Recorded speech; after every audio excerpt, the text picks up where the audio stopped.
Hi, people on the internet watching this stuff. Welcome to the continuation of my 1974 RA21 Toyota Celica with a 2UZ V8 stuffed into it. And today's mission is upgrading the rear end to handle all that extra power. If you'd like to get caught up on the last video where I worked on my 1982 Toyota Celica Supra, which I'm going to be giving away to one of you, the link is in the video description below on where you can go to enter to win that car. Somewhere floating up above the panhard bar is a link for you new people to get caught up on that project.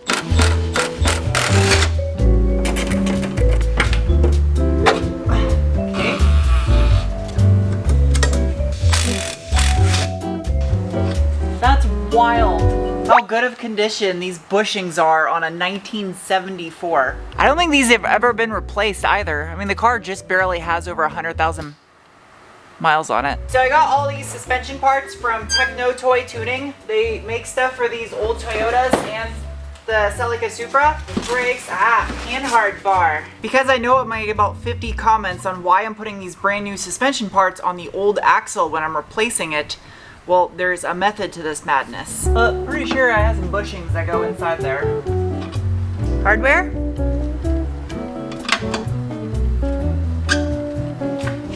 Yes, Scotch Brite. Clean up the surface a little bit. Those should slip on. Oh, those get pressed on there. Well, we don't need this for this fit. I don't need to see the panhard bar. This is just a glorified sway bar. That doesn't affect ride height.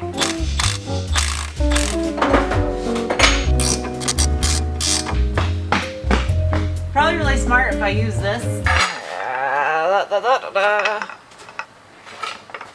By supporting that, it should also take some of the pressure off this link. Let's be honest, we all knew this was inevitable. That's the wrong fucking tool. Like, this thing is so light. Comes with fresh new hardware.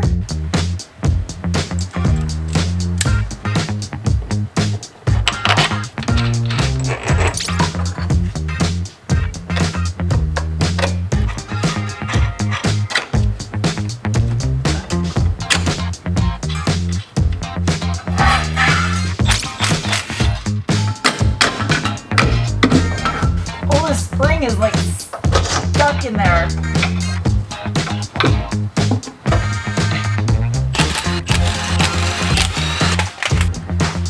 Is that poop? What is that? Gross. Going down. Put that like that. This one.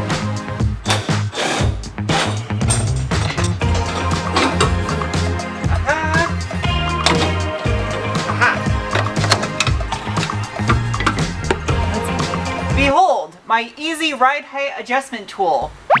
Ride height go up. Ride height go down. Magic of 4-link. Alright, as far as the rear suspension goes, even though I went with a coilover up front, I wanted to maintain the solid axle with the 4-link and panhard bar out back for the same reason why you don't solid axle swap a Terminator. It's just the opposite of that. Just deal with it. I went with these guys. KYB, AGX, red body. These will get the job done nicely. Fire in the hole. That was uneventful.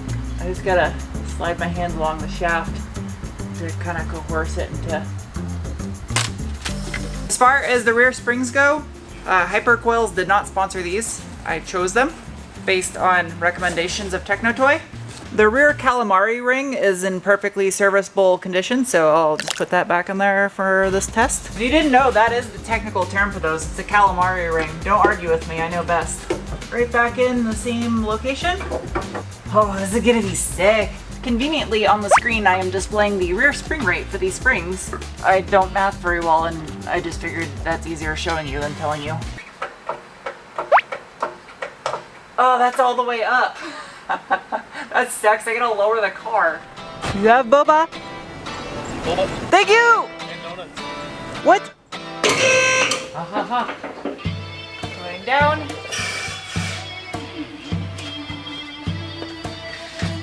Oh geez. Aha.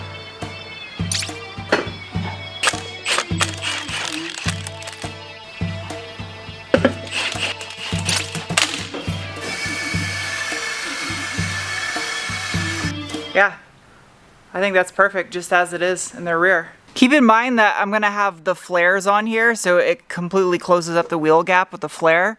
But if you look at the bottom of the car, I'd say that's good. Now that we've verified that everything fits and is copacetic,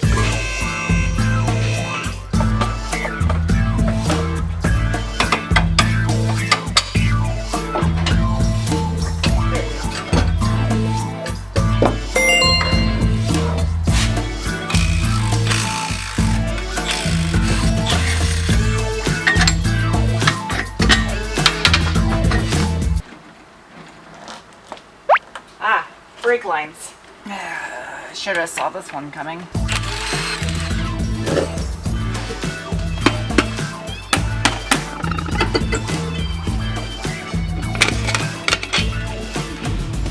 Very convenient this is. Almost.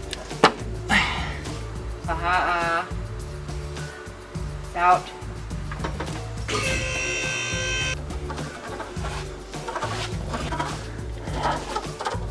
Haha. For the now more complicated fabric cobbling stuff, a fabric cobbler has been summoned. We're building a jig right now to put the old axle in so that we can take the old suspension arms and lay them down on the jig and kind of tack weld them in place, and then remove the bolts and remove the old axle housing. And then when we put the new axle housing in place, those arms will stay in the same place that they were, and they will locate the new brackets perfectly where they need to be on the new axle housing. You'll kind of see what's going on in a second here, but it needs to be adjustable because the axle tube that we're replacing this one with is a larger diameter. So when we set this axle up on the jig, when we put the new axle housing on the jig, it's going to have to go down in relation to where that one used to be. Yeah, it's like a little jack stand. Why do I still have earmuffs on? I don't know. Oh geez, that's kind of heavy. It needs to go down. Like that? Yep.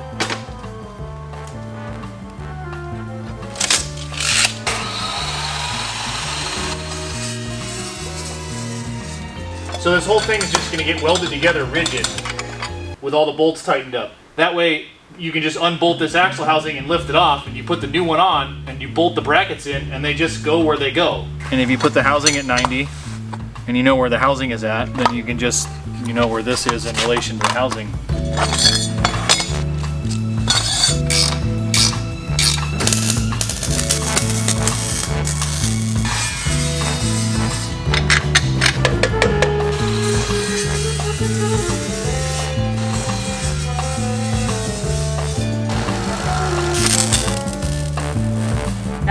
Does it make sense now? This is it. This is the final contraption that Charlie fabricated.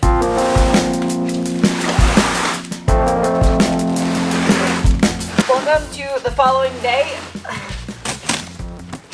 Inside this box is, da-da-da, I purchased a custom Ford 9-inch rear end that is made exactly to OE spec width by Quick Performance. So they give me a 10% discount on it, so a little shout out to those guys. Lift with your butt, not with your gut. Yeah, it's just a tad bit beefier than the factory axle. Just a little bit. That's gonna make it challenging with these two mounts. Well, that was a genius invention.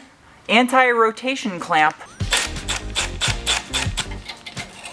I'm measuring the center line of the axle here, because the axle tubes are different diameters, and so these adjusters are going to have to go down in order to get the... Oh, same height. Yeah. What has to happen now, and why Charlie made those little height adjusters on the jig, is that way the center line of the axle can get made to mirror the OEM Toyota axle. That way the wheel stays where it should be positioned in the wheel well. All right, so that way.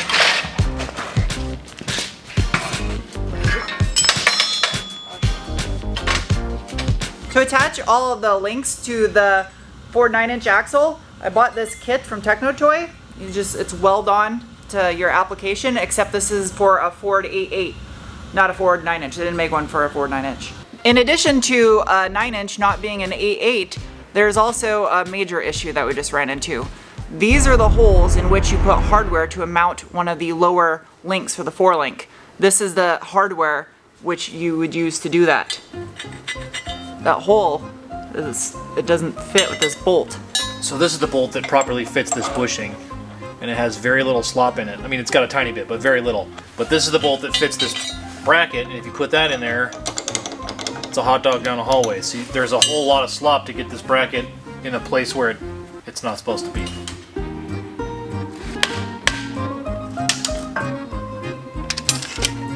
So I just realized something else unfortunate.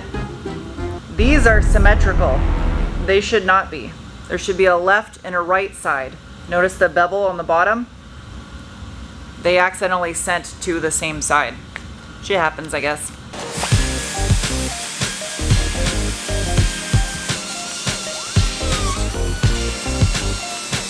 The Ford A8 is also a 3-inch diameter axle tube, correct? Yes.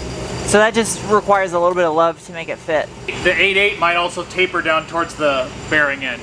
I don't remember. Luckily, I have a Ford A8. Yep, that's exactly why. If you look right here on the Ford A8, see that taper? So that other bracket is supposed to fit the smaller diameter right here, and then the other bracket fits this larger diameter. I don't know how I feel about Charlie using SAE math on a Japanese car. I feel like he should be forced to use metric. Yeah, but I don't operate in metric, so if you want me to fuck it all up, then require me to do it in metric.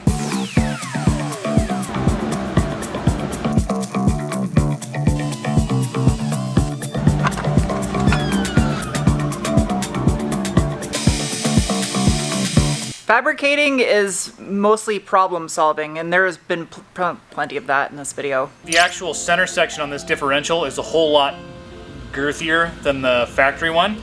And so on the factory one, you can see that this bracket lands all the way completely on the tube. Half of it's on the housing on the new 9-inch, so I had to modify it to make it fit. I will say that the welds on all the Techno Toy stuff they're beautiful. Whoever's doing them, good job. Panhard bar, the last piece. We come from France. No? Coneheads? No. We come from France. I'm assuming from the pictures on their website that they didn't narrow the Ford 8.8 to the same track width as the original Celica rear axle, and this is the same track width as that. So in order to put this mount where it needs to be dimensionally, it would have to be over here. It's got this nifty thing. Oh, so we can set it up under the car and it'll kind of sort of balance. Going under.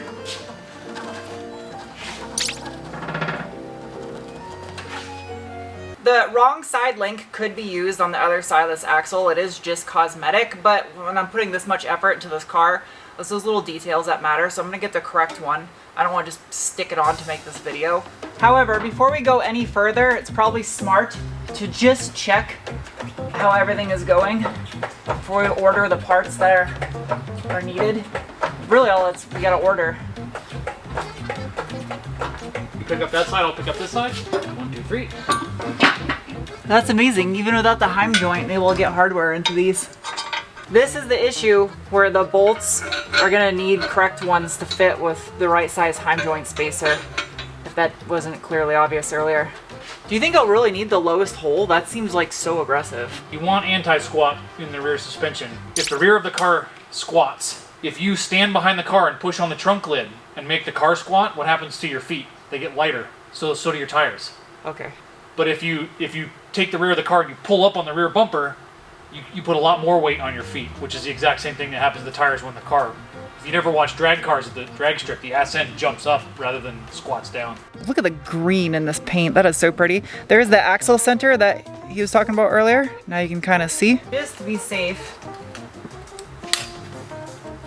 Aha! The axle's hung from the car. It makes me less nervous about this thing not having a balance of weight on the lift. Snip. So this is the shortest this bar can actually go. Ooh! Which gets notched, this or this? This. And you can see why this is so tall. Yeah, because it clears everything. So the panhard bar has to stick out that far, or else it would hit the larger pumpkin. It also makes it completely perpendicular to the car. Oh, I get what you're parallel saying. with the axle. So this is, yeah. Yeah. I gotta get that correct bracket, and I'm also gonna order the rear brakes so it can all be assembled and I can test fit the new wheels, which I already have for the car. And speaking of wheels, if you guys would like a chance to enter to win my 82 Celica Supra, link is in the video description below. And also this giveaway, like I said in the last video, makes building stuff like that possible here on YouTube, because there's no way I could ever be able to do something like this without your guys' support. So again, like I said in the last video, thank you for everything you guys have done. Greatly appreciate it. And I'll see you soon with the next video. Bye.